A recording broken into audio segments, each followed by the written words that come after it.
kita akan bahas sedikitnya, terutama terjadi di bulan Dzulhijjah yang pada saat ini kita berada di bulan haram.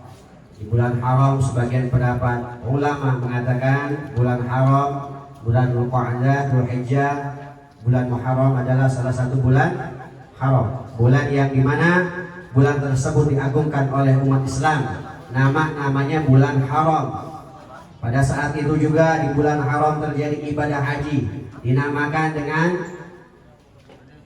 waktu haram. Kemudian juga ada tempat ibadah hajinya, ada masjidnya namanya Masjidil Haram. Kemudian ada ibadahnya namanya ihram. Inilah yang dikatakan sebagaimana ulama-ulama kita berpendapat bahwa bulan haram ini di mana mustajabu fihi du'a, maka pada bulan ini banyak sekali doa-doa diijabah oleh Allah Subhanahu wa taala.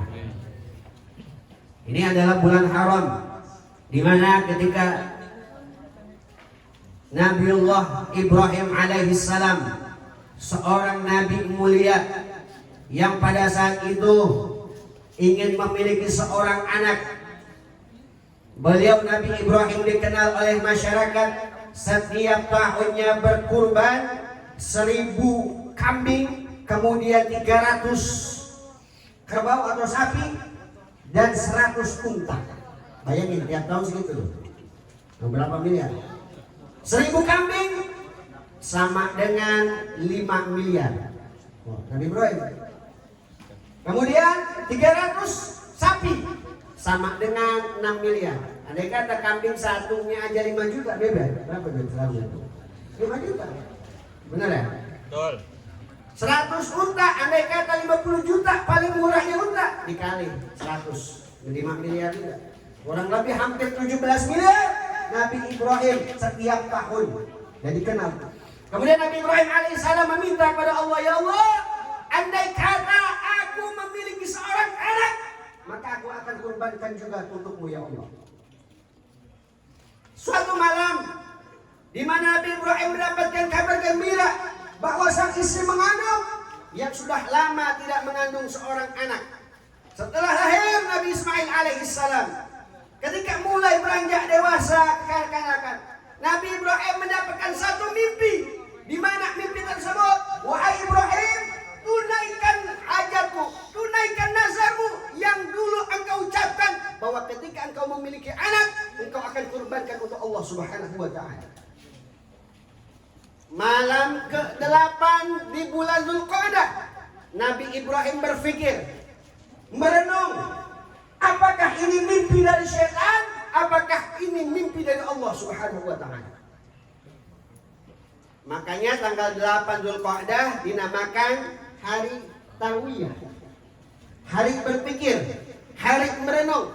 Di tanggal 9 Nabi Ibrahim pun mendapatkan petunjuk mimpi bahwa mimpi tersebut adalah benar dari Allah Subhanahu wa taala. Nabi Ibrahim tahu mimpi itu adalah dari Allah Subhanahu wa taala, maka dinamakanlah hari Arafah.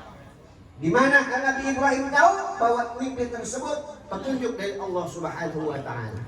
Ketika hendak menyembelih, Nabi Ismail alaihissalam diganggu oleh setan. Kemudian sampai ada yang namanya melempar kerikil menuju apa? Setan tersebut. Nah, sebenarnya lontar jumrah. Makanya ini adalah hari Dzulqa'dah, di mana di dalam firman Allah Subhanahu wa taala, wal fajr wa layalin ashr, dan demi fajar dan layalin ashr, demi 10 malam. Ada 3 pendapat ulama dari 10 malam yang terdapat di dalam Al-Quran menurut mufassirin. Yang pertama adalah 10 malam fi awakhir Ramadan, 10 malam terakhir di bulan suci Ramadan. Ada pendapat ulama yang kedua, 10 malam tersebut yaitu malam di mana fi syahril Muharram, malam pada bulan Muharram, yaitu biasa kita sebut 10 hari di awal bulan Muharram. Sebagian pendapat ulama juga berpendapat 10 malam tersebut yang dimana malam tersebut diadukan oleh Allah, 10 malam di awal bulan Dzulhijjah, yaitu bulan yang pada saat ini kita menempati di mana pada bulan ini terdapat keberkahan dari Allah Subhanahu wa taala. Jadi saya mau baca satu kaidah, mudah-mudahan ini bisa jadi amalan buat kita di bulan Dzulhijjah. Di mana kitab ini adalah kitab Auzun Najah As-Surur fil Ad'iyah allati tashrah as-sudur. Ada beberapa amalan ketika di bulan Dzulhijjah. Apalagi kemarin kita hari raya Idul Adha. Ada sebuah amalan yang diajarkan oleh Nabi Muhammad SAW. Man qala subhanallah wa bihamdihi thalatha marrat. Thalatha mi'ata marrat. Barang siapa yang membaca subhanallah wa bihamdihi thalatha mi'ah marrah. Jadi 300 kali. Wa ahdaha il amwat. Kemudian kalimat tersebut dihadiahkan untuk orang-orang yang sudah meninggal, kata Nabi Muhammad. Dakhala fi kulli qabri alfa nur wa ja'alallahu ta'ala fi qabri idza mata alfa nur. Ketika ada orang baca di yaumil Aid, kata Nabi Muhammad, di salah satu hari Aid, bisa hari raya Idul Fitri ataupun hari raya Idul Adha, membaca subhanallah wa bihamdih thalatha mi'ah marrah, 300 kali. Maka kata Nabi Muhammad, kalau ini doa dihadiahkan untuk orang yang sudah meninggal, maka Allah Subhanahu wa taala akan memberikan alfa nur fi qabrih. Maka Allah akan menurunkan 1000 cahaya di dalam kuburnya. Kemudian juga apabila orang tersebut yang membaca meninggal dunia, maka Allah Subhanahu wa taala akan memberikan 1000 nur di dalam kuburnya pula. Kemudian juga Nabi Muhammad SAW berkata, man qala fi kulli wahidin minal aidaini, apabila ada seseorang membaca di antara salah satu dari dua hari raya, baik itu hari raya Idul Fitri ataupun hari raya Idul Adha, la ilaha illallah wahdahu la syarika lah, lahul mulku wa lahul hamdu yuhyi wa yumiitu wa hayyun la yamut biyadil khair wa huwa ala kulli syai'in qadir. Nih, barang siapa yang baca kalimat tersebut di antara hari raya Idul Fitri ataupun hari raya Idul Adha, boleh di hari raya Idul Fitrinya, Idul Adha boleh. La ilaha illallah wahdahu la syarika lah, lahul mulku wa lahul hamdu yuhyi wa yumiitu wa hayyun la yamut biyadil khair wa huwa ala kulli syai'in qadir. Apal kagak nih? Ada apal? Insyaallah. Insyaallah enggak. Dibaca bareng-bareng, la ilaha illallah wahdahu la syarika lah, lahul mulku wa lahul hamdu yuhyi wa yumiitu wa huwa hayyun la yamutu biyadihil khair wa huwa ala kulli syai'in qadir. Ini berapa kali ketika hari raya Id dibaca arba'ami'ah marrah, 400 kali. Oh, banyak ya? Lumayan. Qabla sholat Id, sebelum sholat Id, bisa habis sholat subuh sampai menjelang sholat. Maka apa yang akan kita dapatkan bagi orang yang membaca kalimat tersebut di antara hari raya Idul Fitri ataupun hari raya Idul Adha? Zawwajahullah ta'ala arba'ami arahura. Allah akan mengkawinkan orang yang membaca kalimat tersebut di hari raya Idul Adha atau hari raya Idul Fitri, arba'ami'ah hura, 400 bidadari. Subhanallah, 400. Pak RT pengen? Pengen? Enggak. Pak RT mohon maaf, kemarin ada kasus prostitusi artis namanya Hana Hanifah. Betul ya? Berapa tuh harganya? 20 juta. Dapat 20 juta ya. DP dulu. Udah pernah shopping belum? Artis ya cakep 20 juta. Ini bidadari, masya Allah. Kalau pengen dikawin sama bidadari 400 dibaca ini. Bukan itu doang. Wa ka'annama taqa arba'ami'ah raqabah. Seperti dia membebaskan 400 budak. Bukan hanya itu juga, kata Nabi, wa wakkalallahu ta'ala bihi malaika yabghuna lahul madain fil jannah. Allah akan menyuruh pasukan dari para malaikatnya untuk membangunkan kota untuk dirinya doang di surga. Berapa banyak kotanya? Al-Madain. Di Madain itu jamak daripada Madinah. Madinah satu kota. Al-Madain berarti kota-kota. Jadi kalau orang pengen punya kota di surga, insya Allah baca kalimat ini. Wa yagrisuna lahul asjar ila yaumil qiyamah. Ini bakal ditanamin pohon nanti sampai dia hari kiamat, sampai dia masuk ke surganya Allah Subhanahu wa taala. Sebetulnya masih banyak hadis-hadis sampai bulan Asyura atau Muharram. Mudah-mudahan nanti ada kesempatan kita akan kaji lagi, kita akan ungkap lagi. Mudah-mudahan kalau kebanyakan takut nggak hafal juga dia. Yang penting tadi subhanallah wa bihamdihi subhanallahil azim. Subhanallah bihamdihi subhanallahil azim 300 kali di menjelang di bulan Dzulqa'dah atau Dzulhijjah, ataupun juga afdalnya pada hari raya Id. Kemudian juga baca la ilaha illallah wahdahu la syarikalah lahul mulku walahul hamdu yuhyi wa yumiitu wa hayyun la yamutu biyadil khair wa huwa ala kulli syai'in qadir. Hafal. La ilaha illallah wahdahu la syarikalah lahul mulku walahul hamdu yuhyi wa yumiitu wa hayyun la yamutu biyadil khair wa ala kulli syai'in qadir. Di dalam kitab Tanqihul Qaul karya daripada Syekh Nawawi dan Al-Bantani, bahwasanya kalimat tersebut apabila dibaca melewati kuburan. Jadi kalau Bapak ziarah ke kuburan, ada keluarga Bapak ataupun sanak saudara yang ingin diziarahi, baca la ilaha illallah wahdahu la syarikalah lahul mulku walahul hamdu yuhyi wa yumiitu wa hayyun la yamut biyadil khairu wa ala kulli syai'in qadir. Nawwarallahu tilkal maqabir kullaha. Maka kuburan yang dilewati dia satu komplek langsung dikasih cahaya oleh Allah Subhanahu wa taala. Wa liqailiha kataballah. Untuk yang baca kalimat tersebut kata Nabi, a'tallah alfi hasanatin. Allah akan mencatatkan dia satu kali dia baca di atas melewati kuburan tersebut 1 juta pahala. Wa ma'a alfi sayyi'atin, dihapus 1 juta dosa-dosa kecilnya. Wa rafa'a alfi darajatin, diangkat 1 juta derajatnya oleh Allah Subhanahu wa taala. Tuh, kalau lewat kuburan baca doa tersebut. Ini sepele tapi banyak sekali orang-orang yang tidak mengetahui daripada apa yang diajarkan oleh baginda Nabi besar Muhammad sallallahu alaihi wasallam. Terakhir, penutup daripada saya, sebuah kisah yang terjadi di bulan Dzulhijjah, di mana ada seorang yang seumur hidupnya bermaksiat kepada Allah Subhanahu wa taala.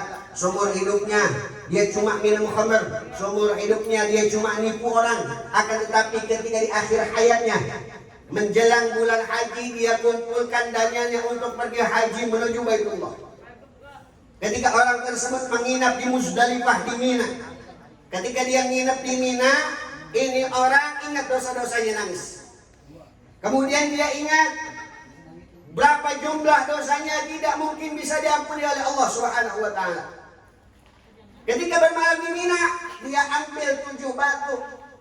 Rencana batu tersebut untuk dilempari jumrah. Cuma iseng dia baca dengan keyakinan kuat, mahabbah kepada Allah, mahabbah kepada Nabi Muhammad SAW. Dia ambil itu 7 batu, dia bacakan la ilaha illallah Muhammadur Rasulullah, la ilaha illallah, sampai nangis. Nangis dia sambil ingat dosa-dosa. La ilaha illallah Muhammadur Rasulullah, dia baca dengan sekuat hati. Kemudian ada riwayat mengatakan dia pingsan, ada riwayat mengatakan dia mati suri, ada riwayat juga mengatakan dia meninggal di hadapan Allah Subhanahu wa taala. Langsung ketika dia baca kalimat tersebut, dia langsung hilang kesadaran, batunya terletak di kepalanya. Di suasana ketika dia dipanggil oleh Allah, anggap aja kita nih riwayat mengatakan dia mati suri. Dia dipanggil oleh Allah, 2 malaikat merebut ini orang. Kata malaikat maling, ini orang punya gua.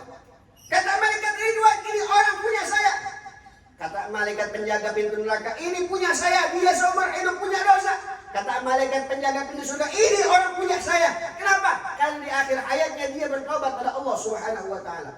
Enggak terima, pas saking syarat-syaratan. Akhirnya ketika dihisab ini orang, seluruh amalnya, ternyata amal ibadah dia tidak cukup banyak, hanya cuma di akhir hayat. Ketika dihisab, saking banyaknya ini orang dosa, kepada Allah. Saking banyaknya ini orang nipu, saking banyaknya ini orang mabok-mabokan, saking banyaknya ini orang nakal, ternyata amal buruknya jauh lebih besar daripada amal baiknya. Kemudian pas ditimbang amalnya, ternyata amal buruknya lebih besar daripada amal-amal baiknya. Malaikat penjaga pintu neraka menyeret orang ini ke neraka, diseret oleh malaikat Zabaniyah. Ketika orang ini mau dimasukkan ke dalam neraka Jahannam, tiba-tiba muncul satu batu bercahaya. Ketika orang tersebut mau masuk di dalam neraka tersebut, tiba-tiba batu tersebut menghalangi orang tersebut untuk masuk ke dalam neraka. Mental tubuhnya lagi, dimasukkan lagi, mental lagi tubuhnya lagi, sampai orang tersebut tidak jadi dimasukkan ke dalam neraka Jahannam. Kemudian dipilih, jangan ke neraka Jahannam, ke neraka Jahannam. Muncul lagi batu, dimasukkan lagi ke orang, dialangin sama itu satu batu. Nggak jadi lagi ke neraka wel, pindahin. Dipindahin ke neraka wel, ada lagi muncul satu batu. Dilempar itu orang lagi, nggak kena lagi. Sampai ini orang terpental untuk masuk ke dalam neraka. Pindahin lagi ke neraka Sakor, muncul lagi satu batu bercahaya, ngalangin pintu neraka. Ini orang nggak boleh masuk ke dalam pintu neraka, dihalangin oleh batu tersebut. Sampai ke 7 neraka ini orang dicoba satu-satu ke pintu neraka, nggak ada yang boleh masuk. Ini neraka ngehalangin orang ini nggak boleh masuk ke di antara salah satu pintu neraka. Kemudian malaikat kompromi. Ini orang udah nggak boleh masuk ke dalam neraka, berarti orang ini bagaimana ya Rabb? Ini orang tidak bisa dimasukkan ke neraka. Tiba-tiba ada 7 batu menghalangi beliau untuk bisa masuk ke dalam neraka. Masing-masing satu batu menghalangi, mengunci pintu neraka agar orang ini tidak bisa masuk ke dalam neraka. Masukkan dia ke surga, kata Allah. Dimasukkan orang ini ke surga. Ternyata orang ini memiliki satu keistimewaan, keyakinannya pada Allah, kecintaannya kepada baginda Nabi besar Muhammad, yang dia ucapkan menjadi saksi di antara batu-batu. Wa naktubu ma qaddamu wa atharahum wa kulla syai'in ahsaynahu fi wa naktubu ma qaddamu wa atharahum. Yang dulu ini sendal yang dipakai majlis bakal jadi saksi nanti untuk bisa masuk surga di Allah. Ini gelas yang kita minum ketika majlis akan jadi saksi nanti di surga di Allah. Batu-batu tadi menjadi saksi, hadroh nanti jadi saksi untuk masuk surganya Allah. Mudah-mudahan tim hadroh masuk surga sama hadroh-hadrohnya. Ini semua bakal jadi saksi. HP kita jadi saksi. Ya menurutnya. Apa kita jadi saksi nanti, semua apa yang kita perbuat pada hari ini akan menjadi saksi nanti di hadapan Allah Subhanahu wa Ta'ala. Yuk, mari kita ramaikan majlis. Nanti kita dengarkan guru kita semua, yang insyaallah dan Kiai Semar juga kita doakan guru kita Al Habib Hasan Al-Kaf. Mudah-mudahan beliau selalu sehat walafiat, beliau sehat panjang umur, mudah-mudahan dalam lindungan Allah Subhanahu wa Ta'ala.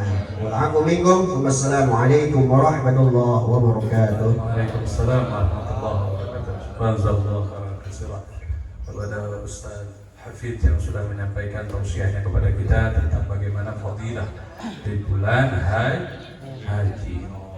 Masih hafal? Masih hafal amalannya? Insya kan sambil senyum begitu teh.